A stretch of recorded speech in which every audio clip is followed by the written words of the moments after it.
क्या हम लोग पढ़े थे कल?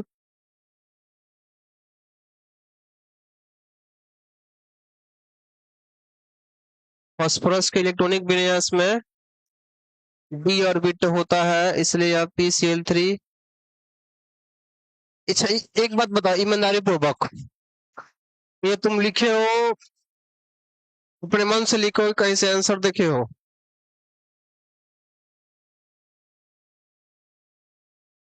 बताओ। तब तो ठीक है, तब 2 नंबर मिल जाएगा, 2 नंबर का क्वेश्चन है।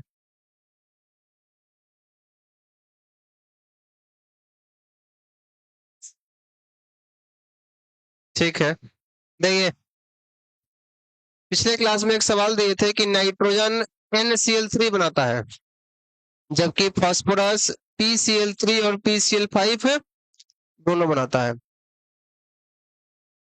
आखिर ऐसा क्यों?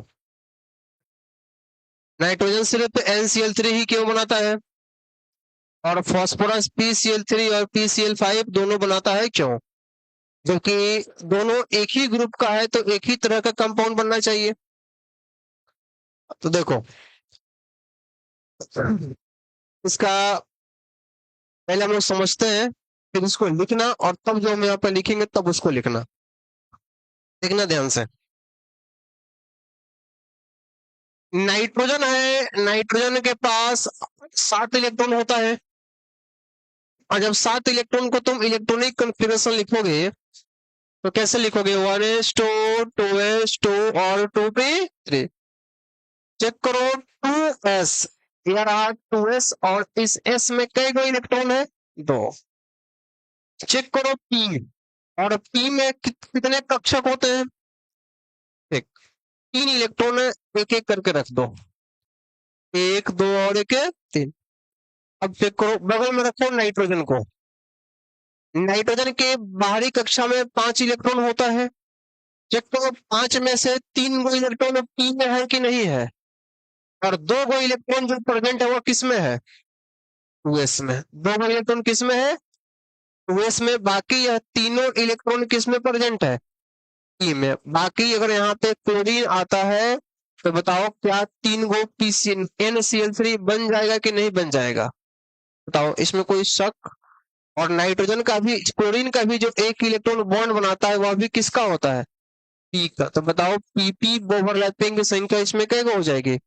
और ये 3 गो ऑन पेड बता दे या कि नाइट्रोजन यहाँ पर NCl3 का निर्माण कर सकता है, या NH3 का निर्माण कर सकता है, या NBr3 का निर्माण, या NF3 का निर्माण, कुछ भी हो, 3 बॉन्ड यहाँ पे आसानी से बन सकता है। क्यों? क्योंकि इसमें अनपेयर्ड की संख्या कितनी है? 3। बताओ, क्या ये बात हम कल बताए थे कि नहीं बताए थे? चेक करो। और फास्फोरस की, उससे बताओ, फर्स्ट सेल में पहली कक्षा में कितने उप कक्षा होते हैं? 1। दूसरी कक्षा में कितने उप कक्षा? और तीसरी में, चौथा में, पांचवा में, 9। फिर से रिपीट करना, सुनो ध्यान से।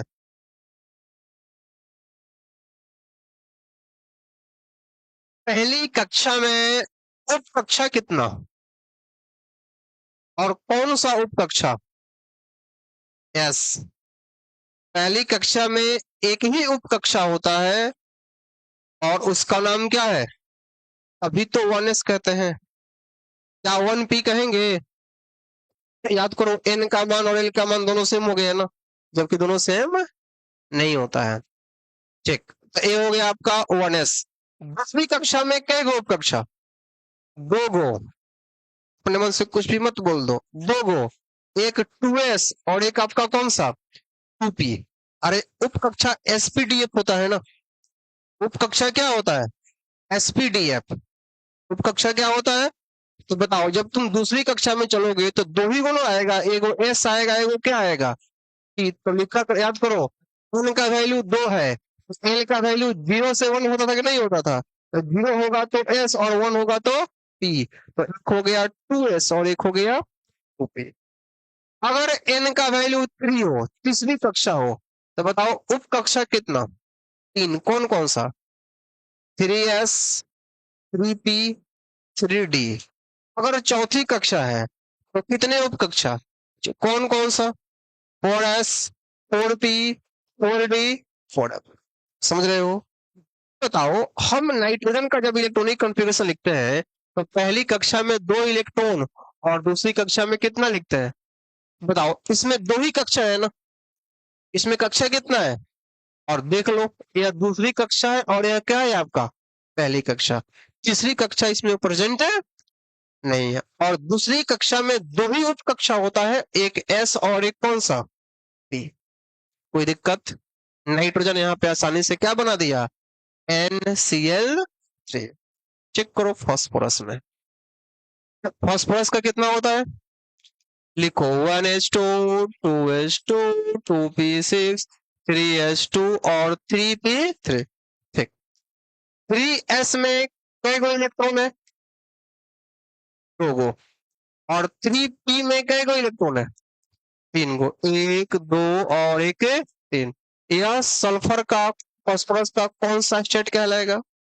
Ground state. बताओ कितना अनपेयर्ड है? तो बताओ यहाँ पर फास्फोरस PCl3 बना सकता है कि नहीं बना सकता है? कोई आपत्ति? लेकिन अगर संख्या बढ़ जाए, 3 की जगह पर 5 क्लोरीन हो जाए, तो 5 गो अनपेयर्ड रहेगा तब ना 5 गो बॉन्ड बनेगा। यहाँ पे अनपेयर्ड कई गो है? अब हमको 5 अनपेयर्ड करना है। चेक करो, 3s, 3p। तीसरी कक्षा में गए हो, तीसरी कक्षा में कितने उप कक्षा? कौन कौन सा? 3s, 3p, 3d। तो बताओ, क्या यहाँ पे 3d ग्राउंड स्टेट फिर से लिखते हैं? 3s 2 electron, 3p 3 electron. और बताओ, क्या यहाँ पर 3d 1 1 2 3 4 5, 1 2 3 4 5, क्या यहाँ पे 3d खाली है कि नहीं है? और जब 3d खाली है, जब तीसरी कक्षा में तुम पहुंच गए हो और तीसरी कक्षा में 3 गो उप कक्षा होता है, एक s, एक p और एक d। 3s 3p में इलेक्ट्रॉन ठीक ठाक जो भी अपना है, तो 3d में इलेक्ट्रॉन नहीं है। तो बताओ, तो 3d खाली रहेगा कि नहीं रहेगा? अच्छा, इस डी में कई गो कक्षक होता है? अब यह जाएगा एक्साइटेड स्टेट में, उत्तेजित अवस्था में। उत्तेजित अवस्था में क्या होगा कि जो भी पेयर में होता है वो सिंगल हो जाएगा।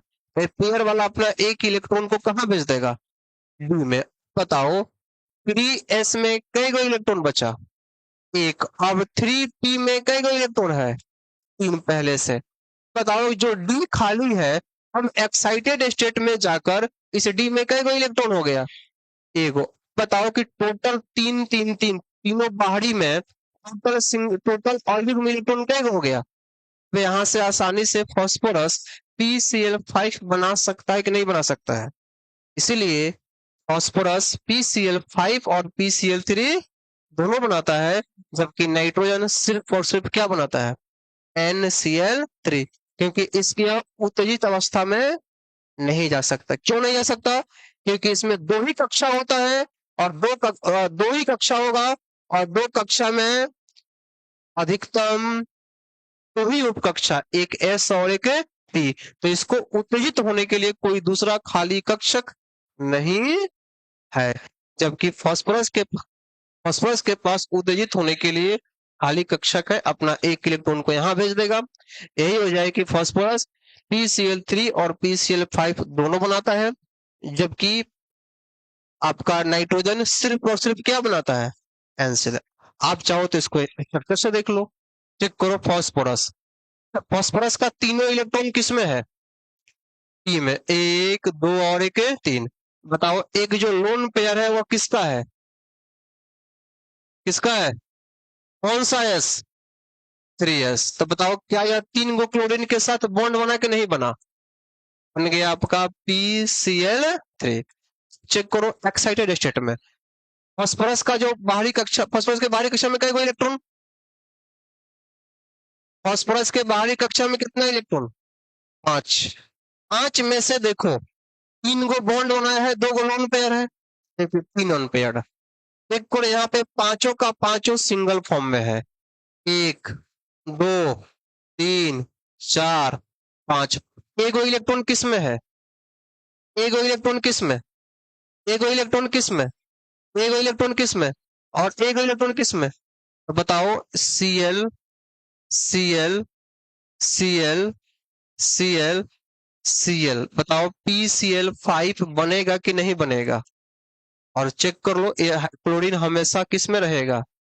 P में ही रहेगा, P में। तो बताओ, PD SP PP PP PP की संख्या 3 गो, PP की संख्या 3 गो और SP की संख्या 1 गो और PD की संख्या भी बताओ 3 1 4 और 1 कितना हो गया? बताओ, क्या यहाँ पे फास्फोरस 5 गो बॉन्ड बनाया कि नहीं बनाया?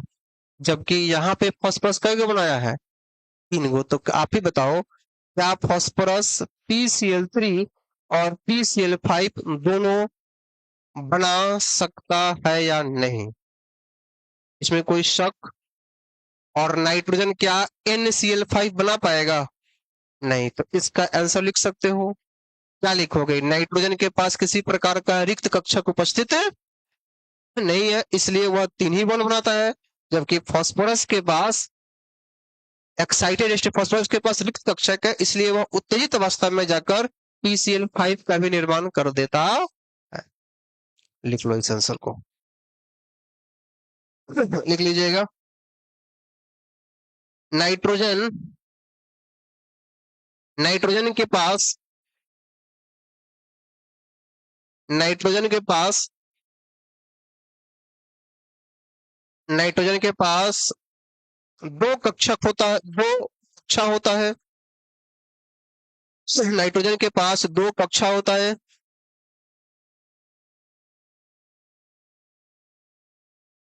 नाइट्रोजन के पास दो कक्षा होता है। नाइट्रोजन के पास दो कक्षा होता है तथा तथा इसका बाहरी इलेक्ट्रॉन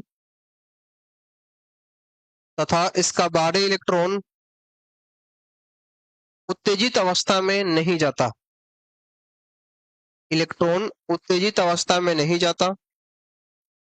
इसका बाहरी इलेक्ट्रॉन तुम बाहरी को क्या लिखा है? तुम लिख लिया है पहाड़ी।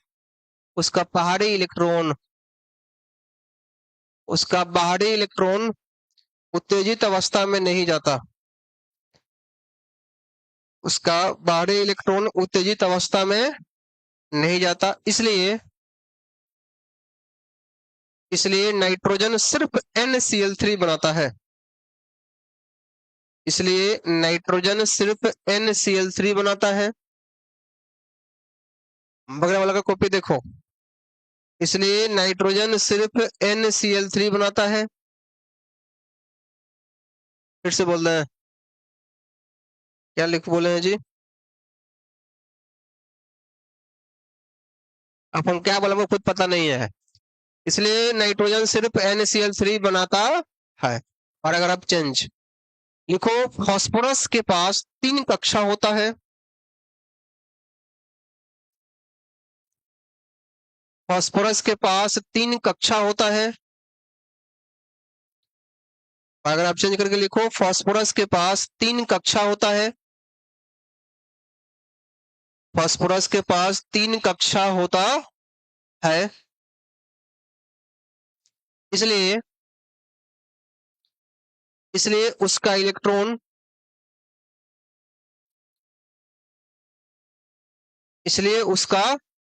इलेक्ट्रॉन उत्तेजित अवस्था में चला जाता है। इसलिए उसका इलेक्ट्रॉन उत्तेजित अवस्था में चला जाता है।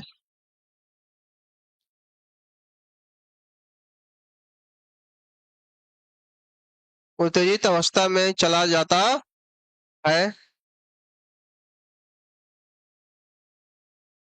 जिसके कारण फास्फोरस PCl3 तथा PCl5 दोनों बनाता है। जिसके कारण फास्फोरस PCl3 और PCl5 दोनों बनाता है,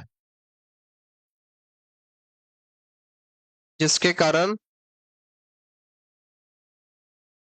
फास्फोरस PCl3 तथा PCl5 दोनों बनाता है।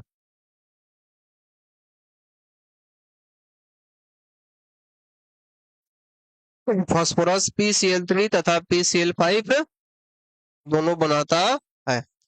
आप इसी को ऐसे ऐसे भी लिख सकते हैं कि नाइट्रोजन के पास किसी प्रकार का रिक्त कक्षक नहीं होता है, जबकि फास्फोरस के पास 3D रिक्त कक्षक होता है। ठीक है, इस क्वेश्चन को याद रखना। इस क्वेश्चन का महत्व अभी पता नहीं चलेगा, इस क्वेश्चन का महत्व पता चलेगा जब क्लास 12th में जाओगे, अब जब पढ़ोगे वहां पे पी ब्लॉक एलिमेंट, वहां भी आपको इस क्वेश्चन को कराया जाएगा। यहाँ पे समझ गए तो अच्छी बात, नहीं तो वहां पे आपको एज इट इज जैसा लिखवाए फिर से लिखना पड़ेगा। इसको लिख लीजिए, क्योंकि 12th का क्वेश्चन है और इसका यूज यहाँ पे था इसलिए हमने करा दिया। नीचे में डायग्राम को लिख लो, ताकि अगर कभी रिवीजन करना पड़े तो डायग्राम से आइडिया लग जाएगा।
उनको अब पता चला, पहले नहीं पता था।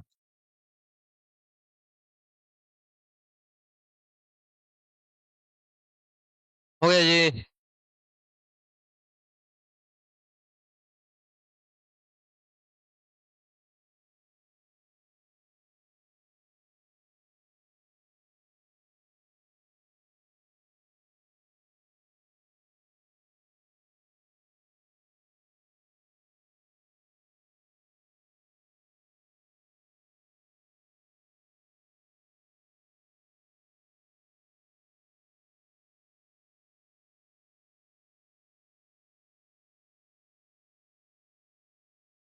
लिखो,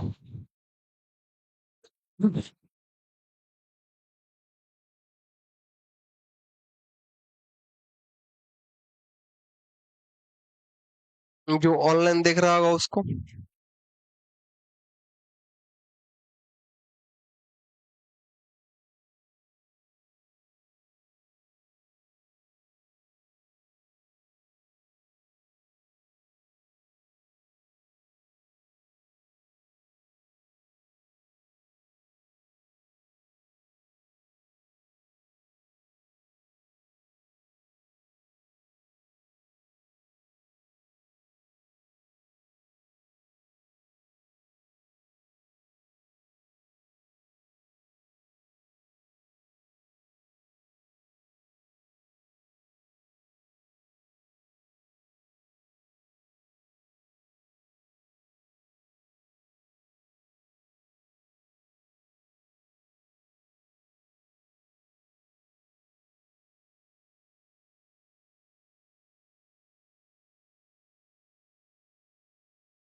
हो गया जी।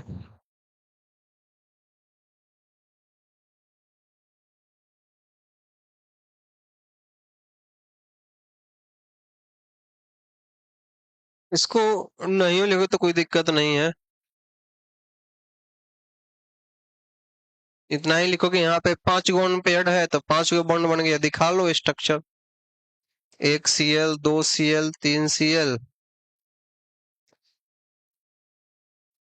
4 Cl, 5 Cl, 1 2 3 4 5 बॉन्ड पेयर्ड हो गया।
चलो हो गया, नो बातचीत।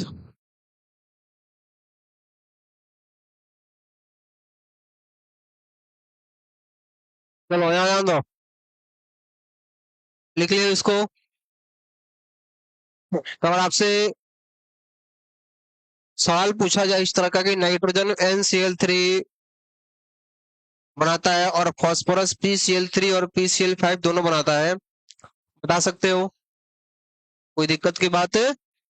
सीधे बता देना कि उसके पास, फास्फोरस के पास 3D कक्षक होता है, जिसके कारण वह फास्फोरस अपने इलेक्ट्रॉन को उत्तेजित अवस्था में भेज देता है, और जब उत्तेजित अवस्था में भेजेगा तब फास्फोरस का सभी इलेक्ट्रॉन सिंगल सिंगल हो जाएंगे, इसलिए वह कई को बॉन्ड बनाएगा, 5 को। लेकिन नाइट्रोजन की क्षमता उत्तेजित अवस्था में भेजने की नहीं है, क्योंकि उसके पास कोई अन्य तीसरा कक्षक कक्षा नहीं होता है, जिसके कारण वह सिर्फ 3 ही बॉन्ड बना पाएगा। समझ रहे बात को? बस यही कंसेप्ट है ना जी। जैसे कि मान लो किसी बिल्डिंग में 2 ही रूम है, रूम खाली है, किसी बिल्डिंग में 2 रूम खाली है, तो बताओ जब 2 रूम खाली है तो 2 ही व्यक्ति ले सकता है। लेकिन मान लो किसी बिल्डिंग में 3 रूम खाली है, 5 रूम खाली है, 10 रूम खाली है, तो उसमें मैक्सिमम 10 तक आ सकता है।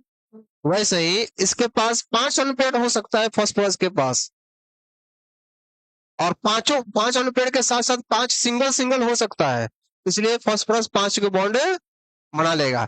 नाइट्रोजन के पास भी बाहरी कक्षा में 5 गो इलेक्ट्रॉन है, लेकिन पांचों सिंगल सिंगल नहीं हो सकता है, 3 ही सिंगल हो पाएगा, क्योंकि इसको इसकी क्षमता उत्तेजित अवस्था में भेजने की नहीं है, इसीलिए नाइट्रोजन सिर्फ 3 ही बॉन्ड, जो कि फास्फोरस 3 और 5 दोनों। बुझा? बुझा जी? चलो, तो एक्सियल ओवरलैपिंग हमारा कंप्लीट हुआ। अब लिखिएगा हेडिंग समानांतर अतिव्यापन, पैरेलल ओवरलैपिंग। लिखिएगा पैरेलल ओवरलैपिंग, समानांतर अतिव्यापन। दूसरा, दूसरा लिखो समानांतर अतिव्यापन, समांतर अति व्यापन, पैरेलल ओवरलैपिंग, पैरेलल ओवरलैपिंग।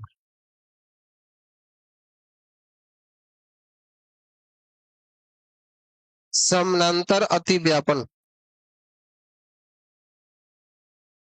समानांतर अति व्यापन, पैरेलल ओवरलैपिंग।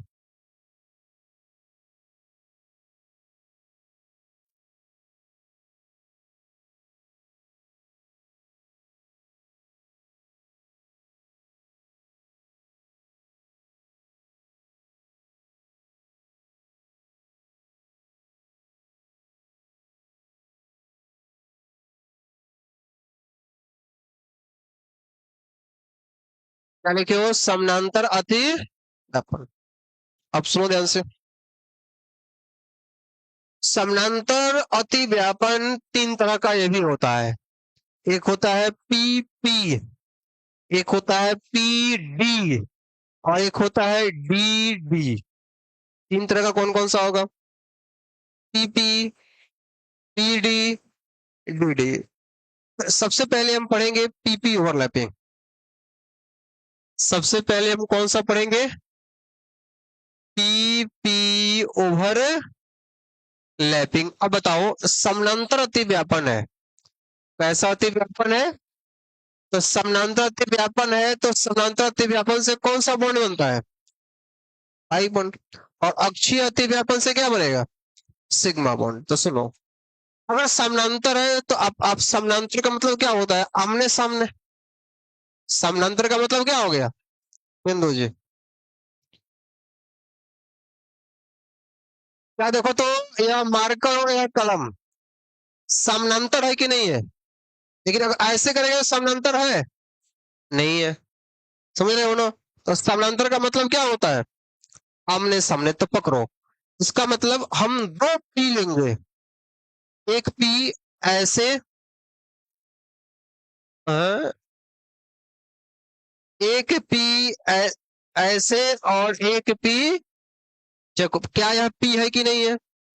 प्लस एक पी ऐसे, और फिर एक पी ऐसे। 2 पी हो गया आपका। अब सुनो, एक इलेक्ट्रॉन इसका और एक इलेक्ट्रॉन इसका। अब ये 2 पी आपस में मिलेगा। देखो तो समानांतर है कि नहीं है? याद करो, अक्षीय में हम ऐसे में जाते थे, याद आ रहा है? लेकिन यह समानांतर है, तो समानांतर है तो क्या होगा? आमने सामने मिलेगा। और जब आमने सामने मिलेगा तो एक आपका ऐसे, और एक आपका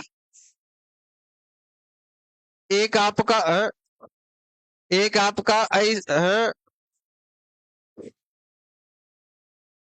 रुको आराम से। एक आपका ऐसे और एक आपका, रुको रुको, गड़बड़ा जाना चाहिए। आराम से। एक आपका ऐसे और एक आपका ऐसे। चेक करो, दोनों इलेक्ट्रॉन इसी में रहेगा। तो बताओ यह कौन सा ओवरलैपिंग है? पीपी। और इससे कौन सा बॉन्ड बनेगा? और आपको पता है कि पाई बॉन्ड जो होता है, वह पाई बॉन्ड कैसा बॉन्ड होता है? दुर्बल। और सिग्मा कैसा होता है? स्ट्रॉन्ग। सिग्मा कैसा होगा? प्रबल। सिग्मा कैसा होगा? प्रबल। और यह कैसा होगा?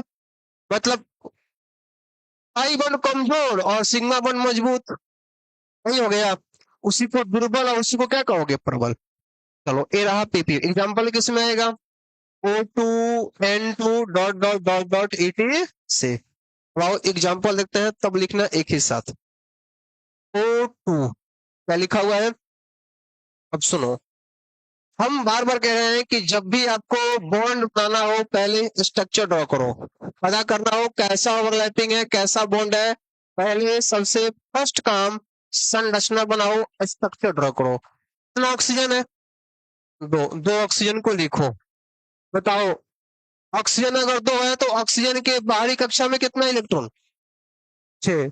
ऑक्सीजन के बाहरी कक्षा में 6। 2 2 4 और 2 6। 2 2 4 और 2 6। बताओ ऑक्सीजन कितना बॉन्ड बनाएगा? अच्छा, ऑक्सीजन 2 बॉन्ड बनाएगा, तो यह भी 2 का बनाएगा और यह भी 2 का बनाएगा। बताओ 2 ऑक्सीजन के बीच कितना बॉन्ड? 4 बॉन्ड बन गए ये। देखो, एक ऑक्सीजन 2 का बॉन्ड बनाएगा और एक ऑक्सीजन 2 का बॉन्ड अलग अलग बनाएगा, तब ना 4 होगा। अब 2 ऑक्सीजन आपस में बना रहा है तो बॉन्ड कितना बनेगा? अब देखो तो यह भी 2 को बनाया है और यह भी क्या बन रहा है? 2 को। मतलब ऑक्सीजन और ऑक्सीजन के बीच कई गो बॉन्ड बनने वाला है। अब यही पता करना है कि यह बॉन्ड अक्षीय है या बॉन्ड समानांतर है। मतलब सिग्मा बॉन्ड है कि पाई बॉन्ड है? चेक करो, 2 ऑक्सीजन है, लिख दो। एटॉमिक नंबर कितना? 1s2 2s2 2p4 2p4 1s2 2s2 और 2p4। चेक करो, पी में 4 इथर वाले को छोड़ो, पी से मतलब रखो क्योंकि ये तो जैसे का तैसे रह जाएगा। तो 4 इलेक्ट्रॉन, 1 2 3 और 1 4। इसका भी 1 2 3 और 1 4। मतलब ध्यान देना, इसको और तोड़ना चाहते हो तो लिखो p x p y p z, p x p y p z. Clear? कितना ऑक्सीजन है? तो एक ऑक्सीजन को यहाँ पे लिखो और एक ऑक्सीजन को यहाँ पे। चेक करो, ध्यान रखना, जब दो पी को सबसे पहली बार अतिव्यापन कराना हो तो अक्षीय अतिव्यापन होगा। सबसे पहले सिग्मा बॉन्ड बनेगा। सबसे पहले कौन सा बॉन्ड बनता है, फिर से समझो। अगर मान लो, अगर कभी भी अतिव्यापन कराना हो, ओवरलैपिंग कराना हो, तो सबसे पहला सोच आपका होना चाहिए कि सबसे पहले हम अक्षीय अतिव्यापन कराएं। आपका सोच क्या होना चाहिए? सबसे पहले कौन सा अतिव्यापन? अक्षीय। सबसे पहले अक्षीय, और जब अक्षीय हो जाए और तब उन दोनों के बीच अतिव्यापन फिर से कराना पड़े, तब कौन सा कराओगे? समानांतर। देखो ध्यान से, क्या पीएक्स और पीएक्स के बीच अतिव्यापन होगा? बोलो यस सर। कौन है जी? पीएक्स देश का तो भविष्य है ही, तो दिख ही रहा है हमको। क्या पीएक्स और पीएक्स के बीच अतिव्यापन होगा? नहीं। अरे अयुग्म अयुग्म के बीच बॉन्ड बनता है ना जी। ये भी खुश, ये भी खुश, इसको बॉन्ड का जरूरत है। जरूरत किसको किसको है? पीवाई भी सिंगल और इसका पीवाई भी सिंगल। अब इन दोनों के बीच ओवरलैपिंग होगा। चेक करो, पी है, पी का आकार कैसा? डंबल। और हमने क्या कहा, सबसे पहले कौन सा अतिव्यापन होगा? अक्षय। पी है, देखते चलो, एक इलेक्ट्रॉन इसका और एक इलेक्ट्रॉन इसका, पी वाई। और यह भी क्या हो गया बताओ? छी अतिव्यापन पीवाई पीवाई के बीच हुआ है, कौन सा बॉन्ड बना? सिग्मा। कौन सा बॉन्ड बना? मतलब ऑक्सीजन ऑक्सीजन के बीच जो दो बॉन्ड बना है ना, उसमें एक कौन सा बॉन्ड हो गया? चेक करो, तो कौन सा बचा? पीजेड। ये रहा आपका पीजेड। हाँ, ये रहा आपका पीजेड और ये रहा आपका पीजेड। चेक करो, यह भी पीजेड है और यह भी क्या है आपका? एक इलेक्ट्रॉन इसका और एक इलेक्ट्रॉन इसका। 2D है तो 2D में दोनों को मिला पाना संभव है नहीं, जब 3D में दोनों मिल जाता है तो हम इसको ऐसे दिखा देंगे। जब इसको ऐसे दिखा देंगे तो बताओ समानांतर अतिव्यापन है कि नहीं है? और कौन सा बॉन्ड बना? तो बताओ O2 में एक सिग्मा बॉन्ड हो गया और एक आपका कौन सा बॉन्ड हो गया? बस यही तो पीपी ओवरलैपिंग है। मतलब पाई बॉन्ड की शुरुआत, समानांतर अतिव्यापन की शुरुआत उसी में होगा जिसमें पहले से एक सिग्मा बॉन्ड बना रहेगा। ध्यान में दिमाग में रखो, पहले से उसमें सिग्मा बॉन्ड बना रहेगा। जब दूसरा टाइम ओवरलैपिंग कराओगे या तीसरा टाइम ओवरलैपिंग कराओगे, तब उसके बीच कौन सा बॉन्ड बनेगा? पाई। और ओवरलैपिंग कौन सा होगा? समानांतर। बताओ, ये रहा आपका O2 की कहानी। कोई दिक्कत? Next N2। N2 में चेक करो, बताओ N। एक काम करते हैं, चलो N ठीक है, N का आइटम मैंने बताओ कितना? बताओ 1s2 2s2 2p3। नाइट्रोजन 7, क्या लिखोगे? 1s2 2s2 और 2p3।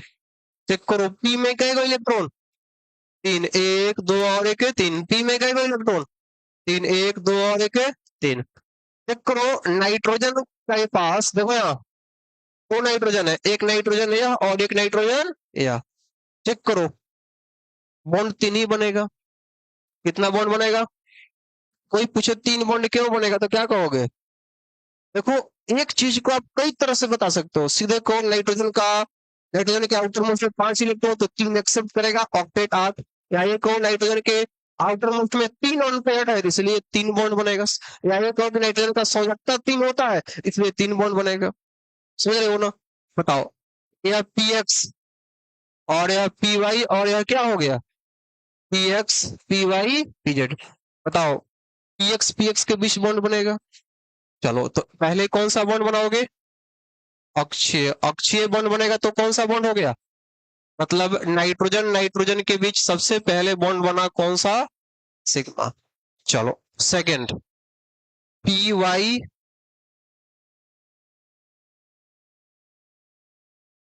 चेक करो, ये अभी पी वाई है और यह क्या है आपका पी वाई, यह आपका पी एक्स और यह आपका क्या है पी एक्स। बताओ, एक बॉन्ड इधर और एक बॉन्ड इधर। बताओ, यह आपका समानांतर अति व्यापन है कि नहीं है। बताओ, एक और बॉन्ड बना, कौन सा बॉन्ड बना। आइए, एक बॉन्ड और बनेगा। एक बॉन्ड, कौन सा बॉन्ड बनेगा, पीजेड वाला। तो मान लो आपका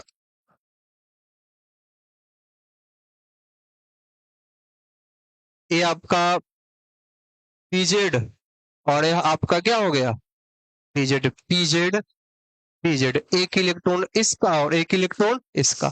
और तीसरा भी समानांतर व्यापन है कि अक्षीय है, देखो तो बताओ तीसरा भी बॉन्ड बना, वह भी बॉन्ड कौन सा। और नाइट्रोजन नाइट्रोजन के बीच तीन गो बॉन्ड बनेगा, जिसमें एक गो बॉन्ड बनेगा कौन सा और दो गो बॉन्ड बनेगा कौन सा। पता कर लोगे, लिख लो इसको।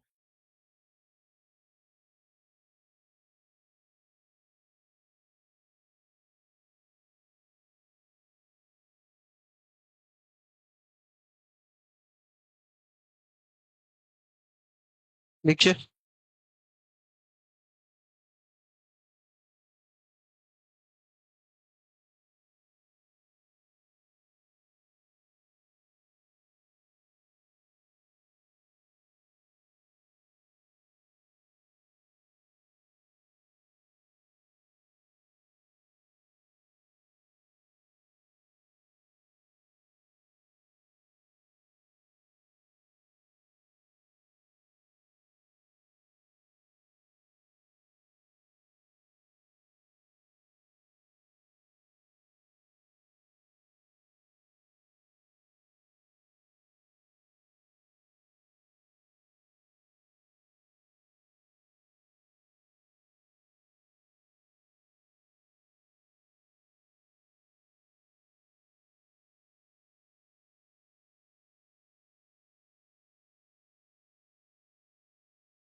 हो गया, लिख लिए हो।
क्या है?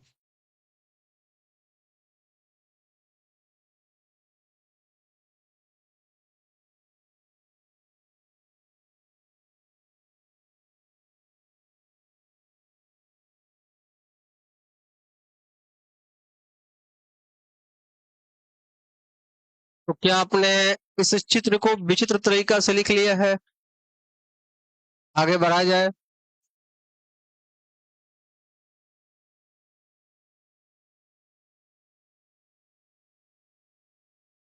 कुछ भी कहो, ये जो फूल है वो देखने में अच्छा लग रहा है।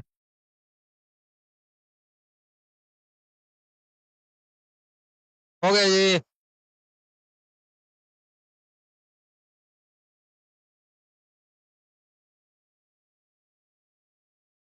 लिख लीजिए। हो गया ये। लिखो एंटो।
मिलते हैं फिर अगले क्लास में।